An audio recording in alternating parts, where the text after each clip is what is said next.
aqui na TV Galega mais um programa feito com muito amor, com muito carinho, para vocês aí, para ficar sempre conectados em novidades, coisas boas, caridades, evolução, enfim, coisas que fazem bem para a nossa vida. E falando em evolução e coisas boas para nossas vidas, hoje tem um programa super especial do Mário Sérgio Cortella, que é um palestrante que fala muito sobre essa coisa de motivação, sobre sair do olhar negativo para a antena, mudar a posição da antena para o positivo, sabe? Porque quando a gente quer tudo diferente aqui fora, tem que estar diferente aqui dentro. Se a gente quer alguém que está convivendo com a gente diferente, temos que agir diferente. E funciona muito, é muito legal. E o programa de hoje foi feito pensando justamente nessa mudança. É uma mudança que todos nós buscamos muito na comida, nós buscamos na igreja, nós buscamos na academia, nós buscamos querendo um relacionamento, nós buscamos ver um filme, ler um livro e, na verdade, a grande busca, a grande mágica acontece dentro da gente, quando a gente realmente está focada numa direção de luz, numa direção que nos eleve o nosso eu superior, que é esse Deus que mora dentro de cada um de nós. E para isso eu quero que vocês fiquem conectados aqui com a palestra de Mário Sérgio Cortella, que o tema da palestra é o seguinte: qual é a tua obra? E daí, qual é a tua obra? Pode mudar.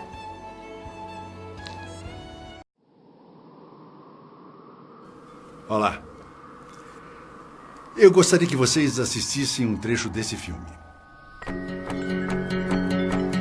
Essa comédia, O Todo-Poderoso, mostra como seria se Deus desse a um ser humano comum seus poderes divinos. As pessoas querem que eu faça tudo por elas, mas não se dão conta de que elas têm o poder. Você quer um milagre, filho? Seja um milagre. Independente de qualquer religião ou crença, a mensagem ficou clara nesse trecho do filme. As pessoas não percebem que elas têm o poder. Ou seja, você já nasce com ele. Basta saber usar. Nascemos com o livre-arbítrio, que é o poder de decidir e escolher o que é melhor para nós. E essa escolha tem a ver com o tempo. Eu sei. Parece um clichê, não é? Mas dizem que a mais lamentável de todas as perdas é a perda do tempo. E eu concordo com isso. A vida é tão curta, e o tempo passa tão rápido, não é mesmo? Mário Quintana falou mais ou menos o seguinte: quando se vê, já são 6 horas. Já é sexta-feira. Quando se vê, já é Natal, já terminou o ano. Quando se vê, nossos filhos cresceram. Quando se vê, já se passaram 30, 40, 50 anos.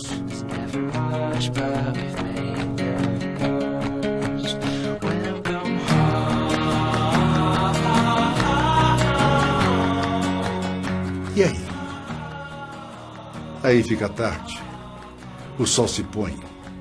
Nas costas ficaram dia, o mês, o ano, os filhos, a vida. Qual o legado deixado? Não deu tempo. Pode ser outro clichê, mas gosto muito da frase. Quem mata o tempo não é assassino, mas sim um suicida. Mata a si mesmo. E aos sonhos de muitos que estão ao seu lado, de muitos que virão.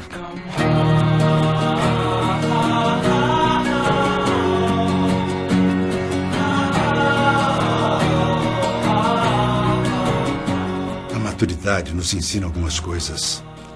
A primeira delas é construir todas as suas estradas no hoje, porque o futuro vencedor dependerá dessa sua decisão. Muitos dos que estão aqui têm a liberdade de usar seu tempo de forma que lhes convém. Por isso são autodisciplinados.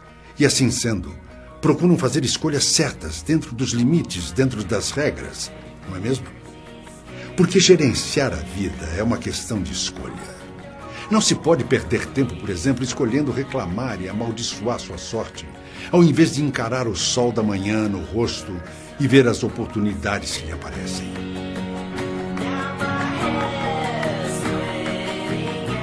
Os que assim fazem têm sorte na vida. São reconhecidos pelo aproveitamento do tempo. São os que deixam marcas, legados. Esses homens e mulheres autônomos escolhem o sol que vemos pela frente para vencer, porque o sol da tarde queima. Autonomia é sinônimo de autoconsciência, de autodeterminação em favor não somente do próprio crescimento, mas do crescimento da sua companhia, da sua consciência, da sua família.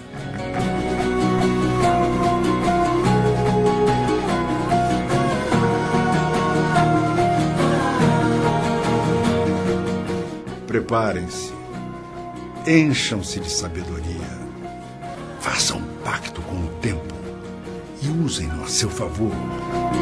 Vocês só estão aqui hoje porque merecem.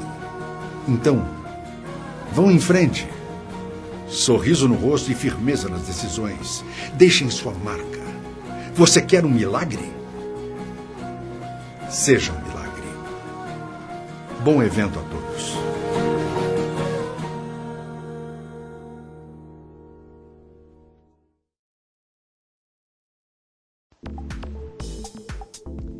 Confeitaria Pão.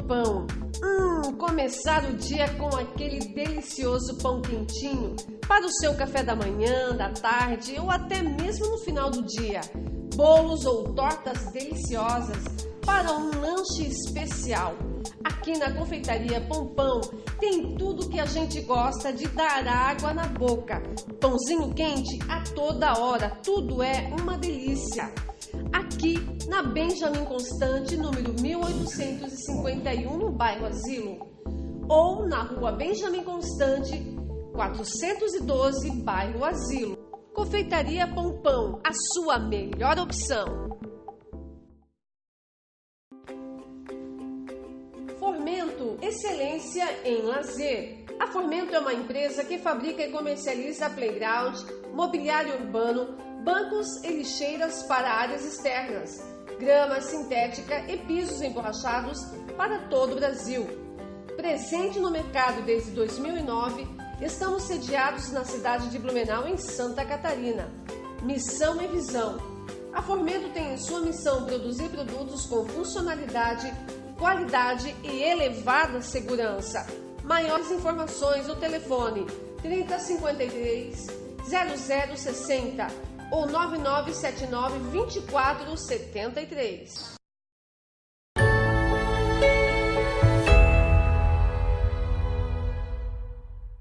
Mário Sérgio Cortella, eu sou da área de filosofia, o que se chama de filósofo, sou educador também e escritor. Há várias possibilidades de interpretar a ideia de milagre. Do ponto de vista da ciência, o milagre é algo que não tem lugar, isto é, ele não tem existência, afinal de contas, não há nada que escape à racionalidade que possa se atribuir a uma força superior, anterior ou posterior a nós, homens e mulheres, no mundo. Do ponto de vista religioso, o milagre é um acontecimento que sai do mundo da natureza, sai da racionalidade humana e, portanto, não é algo inesperado, mas é algo absolutamente improvável, que acontecerá movido pela ideia de fé. Por isso, o milagre é o que sai do natural, é o sobrenatural, é aquilo que está a partir dele, daquilo que é o mundo da natureza. A ideia de algo que surpreenda positivamente, isto é, que possa vir a ajudar, que possa vir a elevar, que possa vir a apoiar uma pessoa e que, em tese, toda a capacidade humana, toda a racionalidade e tecnologia não dariam conta, como algum fenômeno extraordinário, que sai da ordem do dia, que é extraordinário, isso nos emociona. Seja pelo espetáculo, isto é, pela emoção que carrega, seja pela capacidade de surpresa e, ao mesmo tempo, de positividade que trará. De maneira geral, nós identificamos a ideia de milagre com aquilo que é bom. né? Portanto, a ideia de algo que é bom e que alguém acontece, que se imaginaria que seria impossível acontecer, ao acontecer, nos alegra, nos emociona. Depende da percepção que se tem da ideia de divindade. Por exemplo, há religiões no mundo que não têm uma divindade específica, como o budismo, né? Não há uma divindade. Há outras, como o hinduísmo, em que há uma profusão de deidades que chegam a ser nomeados mais de 320 milhões, como no hinduísmo, dizia eu. Há outras, como, por exemplo, o shintoísmo, em que o culto é aos ancestrais.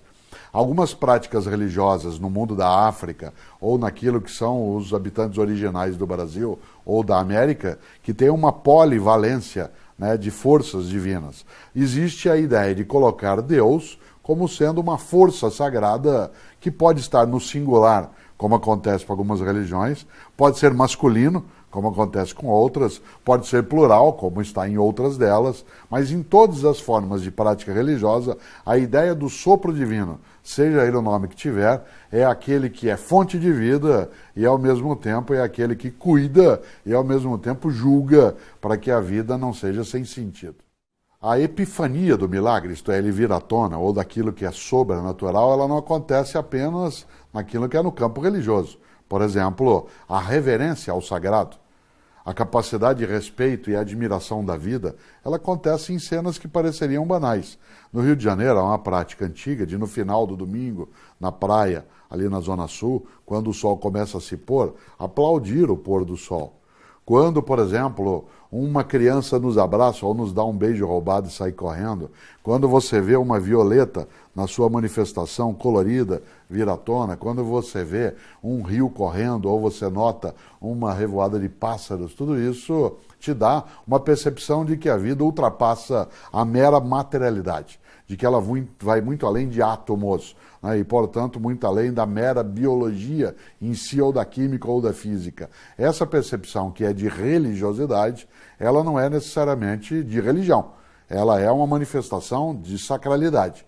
Eu já a tive na vida dezenas de vezes, né, na minha cotidiana existência, e como estudioso ao observar isso no dia a dia. Olhar o milagre como sendo aquele que é uma manifestação de religião, eu nunca tive a ocasião de presenciar.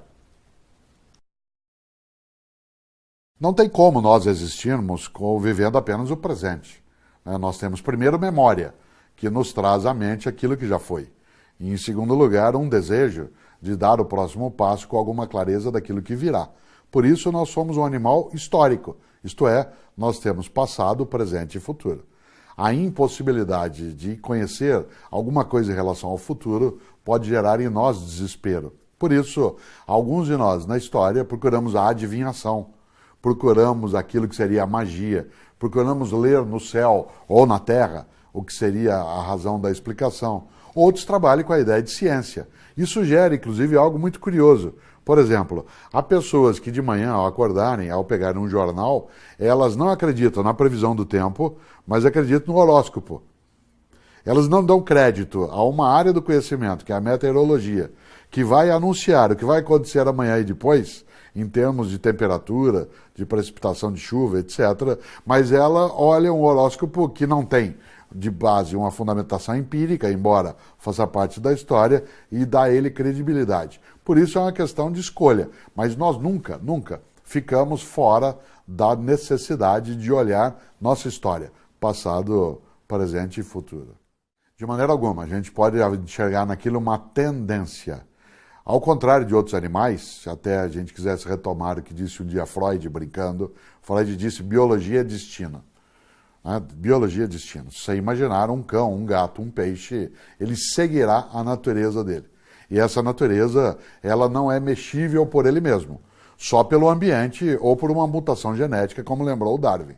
Não há possibilidade de um outro animal, que não o animal humano, produzir uma interferência na sua rota e que mude a trilha que estava seguindo. No caso nosso, mesmo que eu olhe a trajetória de alguém e veja até onde ele chegou e de onde ele veio, eu posso dizer que ele tem uma tendência a ir nessa direção, mas não que ele irá. Nós somos capazes de mudar de rota a qualquer momento, seja em direção ao positivo, seja em direção ao negativo. Isto é, nem o passado condena e nem o passado é um salvo-conduto para a reputação ilibada de alguém. Qualquer um de nós e qualquer uma é capaz de ter liberdade de escolha naquilo que fará. Também é um dos nomes do livre-arbítrio, né? A ideia de livre-arbítrio está muito conectada a uma percepção religiosa. No primeiro momento, ela vem à tona a partir das discussões da Reforma Protestante, né, no século XVI, com Martinho Lutero, embora seja um conceito anterior, e ela rompe uma lógica que é a do mundo greco-romano clássico. No mundo greco-romano clássico, isto é, há 2.500 anos, a polidivindade, né, um mundo criado pelos deuses e por eles organizado, trazia uma percepção da vida que é trágica, a tragédia. O que é a tragédia? Os deuses decidem. Os deuses decidem. Tudo que o ser humano fizer não adiantará se os deuses tomarem uma outra posição. A concepção judaico-cristã, ela vai dar outra linha. Em vez de ser uma concepção trágica da vida, a concepção judaico-cristã ela é dramática. Se você observa, no livro original dos judeus, que os cristãos e islâmicos absorveram, que é o livro do Gênesis, a primeira menção, né, à vivência de homem e mulher, Adão e Eva, é que eles fazem uma escolha. Por que Eva fez o que fez? Que foi desobedecer. Porque quis. Ela não foi obrigada a fazer. Ela fez porque quis. Por que Adão foi parceiro dela nessa ruptura à obediência? Porque ele quis. Ele poderia não fazê-la. Nesse sentido, a ideia de livre-arbítrio ela está na origem da concepção dramática da vida com os judeus. Ela vai vir à tona mais tarde com uma força teórica, inclusive teologicamente, com a Reforma Protestante, né, e ganhará, claro, a dimensão no século XX e XXI, sendo a marca da liberdade humana. Nós escolhemos. Por isso, vida, acima de tudo, é escolha, não é fatalidade. A melhor coisa é que nós somos capazes de ter dúvida. Afinal de contas, é a dúvida que te coloca na possibilidade de outras escolhas. É necessário muita cautela com pessoas que não têm dúvidas. É claro que você e eu não podemos ser alguém que não tem dúvidas nunca e nem que só tem dúvidas. Mas não ter dúvidas é sinal de falta de informação. Há um grande carioca, infelizmente, falecido em março de 2012, Milor Fernandes. Milor dizia, se você não tem dúvidas, é porque está mal informado. E desse ponto de vista, a dúvida, quando colocada com reflexão, com consciência, ela ajuda a refazer, reinventar. A ciência, a arte, a filosofia, a religião avançam por causa da dúvida, não por causa da certeza. A certeza nos deixa onde já estávamos. A dúvida é que nos permite ir adiante. A dúvida ela é um tropeço. E esse tropeço pode ser algo que leva alguém à queda ou ganhar impulso para dar um movimento nessa direção ou na outra. Por isso, a dúvida ela é uma forma, né, de obstáculo. E esse obstáculo pode nos ajudar a mudar de rota. Dependerá muito da religião. Há religiões que são sapienciais, isto é, aquelas em que você tem uma força de crença religiosa para poder viver melhor, refletir melhor. Portanto, como o budismo, né, como parte daquilo que é o hinduísmo, uma parcela do shintoísmo, elas são sapienciais, estão ligadas à sabedoria. Você as tem, né, para poder ter escolhas que sejam muito mais refletidas, muito mais meditadas. Outras religiões são religiões normativas, prescritivas, como é o caso das religiões do livro. O judaísmo, o cristianismo e o islamismo. Todas as três têm normas escritas, inclusive têm mandamentos fechados. E nesse sentido, ou você se enquadra, né, naquilo que está, né, na Torá, né, dentro dos hebreus, ou está na Bíblia cristã, ou está, né, no Corão dos muçulmanos, ou você está fora.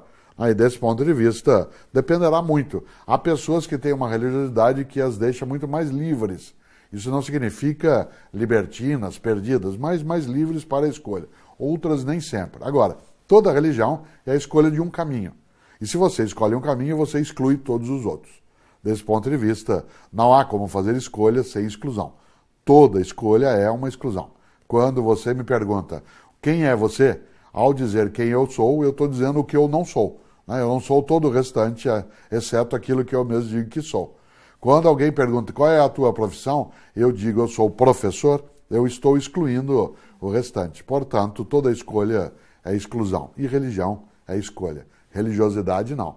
Religiosidade é um sentimento, uma inclinação, uma tendência a ter reverência pela vida. Religião é quando você pega a religiosidade e junta num credo, num sistema, numa estrutura. Portanto, você formaliza a tua religiosidade. A religião é a religiosidade formalizada.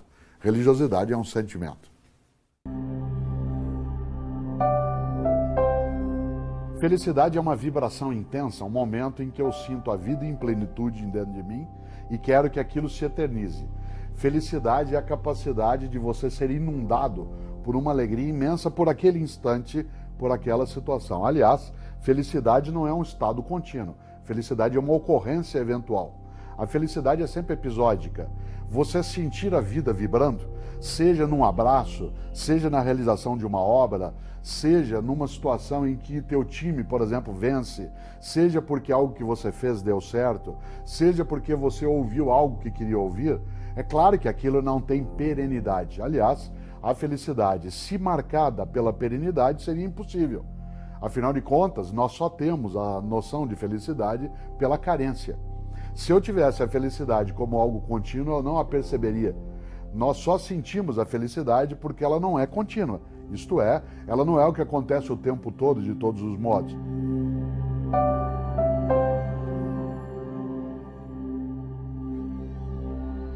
A ideia de felicidade sozinha, ela teria que ter uma questão anterior. Se é possível viver sozinho. Que como felicidade, pelo óbvio, só acontece com alguém que vivo está, e viver é viver com outros e outras, como não é possível viver sozinho, a possibilidade da felicidade isolada, solitária, é nenhuma. Para que eu possa ser feliz sozinho, eu teria que ser capaz de viver sozinho. Mesmo a literatura, como Robinson Crusoe, por exemplo, que lida com um homem que está só, mas ele está só depois de ter vivido com outros. Ele traz as outras pessoas na sua memória, na sua história, no seu desejo, no seu horizonte. Não há história de ser humano em que ele tenha sido sozinho da geração até o término. Se assim não há possibilidade, né, de se ser feliz sozinho. Nos últimos 50 anos do século XX, nós tivemos mais desenvolvimento tecnológico do que em toda a história anterior da humanidade. Todos os 39.950 anos anteriores, desde que o Homo sapiens era sapiens na classificação científica, foram menos do que os 50 anos finais do século XX. Seria a redenção da humanidade, com uma questão. As questões centrais permaneceram. Quem sou eu? Para que tudo isso? Por que eu não sou feliz apenas quando eu possuo objetos? Por que o mal existe?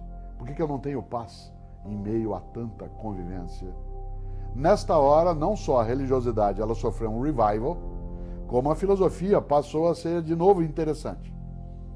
E aí, claro, a filosofia como autoajuda, a filosofia como autoconhecimento, a filosofia como autocapacidade, a filosofia como prática sistemática. E de repente a gente tem no final do século XX, em vários lugares do mundo e no Brasil também, casas para estudar filosofia, procura de cursos de filosofia.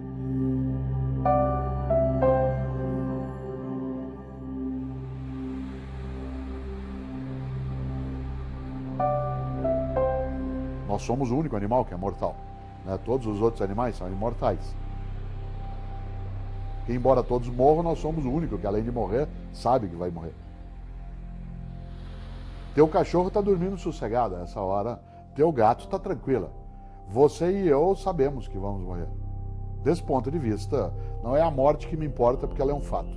O que me importa é o que eu faço da minha vida enquanto minha morte não acontece, para que essa vida não seja banal, superficial, fútil, pequena. Nesta hora eu preciso ser capaz de fazer falta. No dia que eu me for, e eu me vou, eu quero fazer falta. Fazer falta não significa ser famoso, significa ser importante. Há uma diferença entre ser famoso e importante. Muita gente não é famosa e é absolutamente importante. Importar, quando alguém me leva para dentro, importa, ele me porta para dentro, ele me carrega. Eu quero ser importante. Por isso, para ser importante, eu preciso não ter uma vida que seja pequena.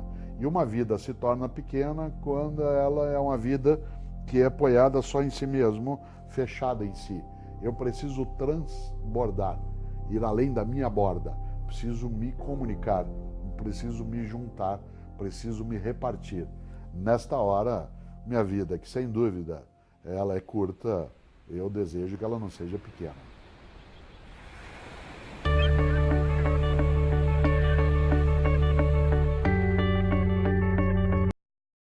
Ai, já acabou o programa, que pena, né?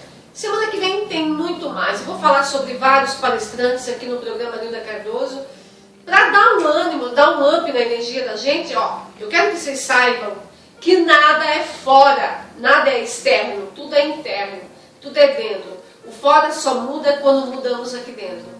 Muda o emprego quando a gente muda aqui dentro, muda nosso casamento, muda nossa pele, muda nossa energia, quando aqui dentro começa a mudar. Não podemos exigir mudança do marido, mudança da casa, do emprego, do patrão. Não podemos exigir mudanças aqui fora se aqui dentro não existe foco, dedicação e consciência elevada juntamente com o nosso eu superior para poder nos orientar. Como é que faz para viver mais feliz? Então é sobre isso que eu quero falar muito aqui no programa Nilda Cardoso. Toda semana vai ter um programa especial. E para vocês ficarem mais antenados, tem um link completinho lá no site, aqui no site nosso, né, João? Tem um link completo falando sobre o Mário Sérgio Cortella. Quase que eu falei Quintela. Nutrela? Não. Não corta. Não corta. Mário Sérgio Cortella.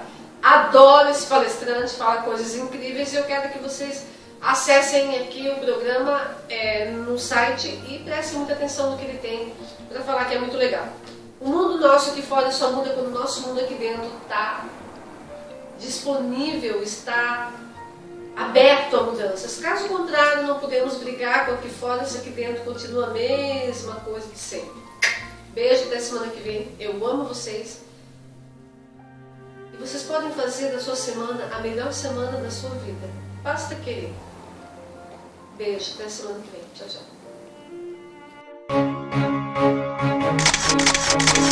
tchau.